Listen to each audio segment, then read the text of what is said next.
સુરતથી સમાચાર કે જ્યાં માનવ તસ્કરીના આંતરરાષ્ટ્રીય ષડયંત્રનો પર્દાફાશ થયો છે। સાયબર સેલની ટીમે 3 આરોપીની ધરપકડ કરી અને 40 યુવકોને મ્યાનમારમાં બંધક બનાવી રાખ્યાનો ખુલાસો થયો છે।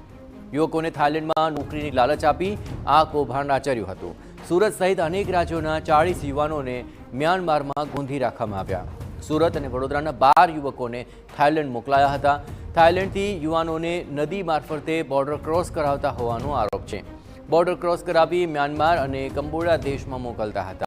પોલીસે સુરતના 1 અને પંજાબના 2 આરોપીને ઝડપી પાડ્યા છે।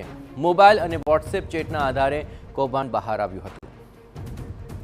વધુ વિગતે વાત કરવા જોડાઈ રહ્યા છે સુરતથી સંવાદદાતા બલદેવ, કઈ રીતે આ સમગ્ર મામલો સામે આવ્યો અને આ મામલે હવે કોઈ કાર્યવાહી સામે આવી રહી છે ખરી?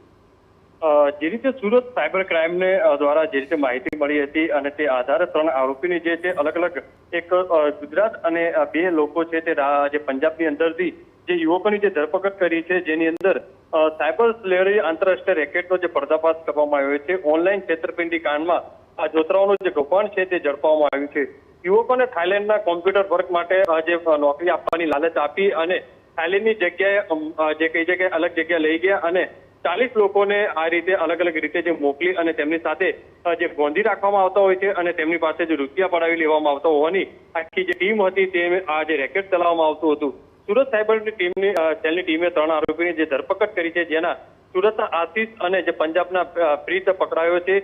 સુરત, વડોદરા અને અલગ અલગ શહેરોના જે 12 યુવકોને જે થાઇલેન્ડ મોકલ્યા હતા, જેની અંદર પંજાબનો નિપેશ ચૌધરી જે મુખ્ય આરોપી તરીકે જે સૂત્રધાર છે થાઇલેન્ડની યુવાનોને નદી મારફતે બોર્ડર ક્રોસ કરાવી અને મ્યાનમાર અને કંબોડિયા દેશના જવા આવ્યા હતા અને ત્યાં લોકોને ગોંધી રાખી અને તેમની પાસે ઓનલાઈન જે રૂપિયા છે તે ટ્રાન્સફર કરાવતા હોવાની જે વિગતો જે સામે આવી રહી છે। હાલમાં તો આજે સુરત સાયબર ક્રાઇમ દ્વારા આ 3 જે આંતરરાષ્ટ્રીય જે ઇસમો છે તેમની ધરપકડ કરી છે। તેમની પૂછપરછની અંદર અનેક ખુલાસા થઈ શકે છે, કારણ કે અત્યાર સુધી તેને કેટલા લોકોને આ રીતે છેતરપિંડી કરી છે, કેટલા લોકોને ભારત બહાર થાઇલેન્ડની અંદર મોકલવામાં આવ્યા હતા અને કઈ રીતે તેમને ગોંધી રાખવામાં આવે છે। એટલે હાલમાં તો સુરત સાયબર ક્રાઇમની તપાસ જે છે તે તેજ કરવામાં આવી છે। આવનારા સમયની અંદર તપાસની અંદર અનેક નવા ખુલાસા થઈ શકે છે। જી બિલકુલ બલદેવ, તમામ ગતિવિધિઓ પર આપ નજર રાખતા રહેજો। તો હવે નોકરીની લાલચ આપીને આ કૌભાંડ આચર્યું, 40 જેટલા યુવાનોને મ્યાનમારમાં ગોંધી રાખ્યા। આ સમગ્ર મામલો સામે આવતા હવે 3 આરોપીની ધરપકડ કરાય છે અને સમગ્ર મામલામાં કોણ સંડોવાયેલું છે તેની તપાસ ચાલી રહી છે।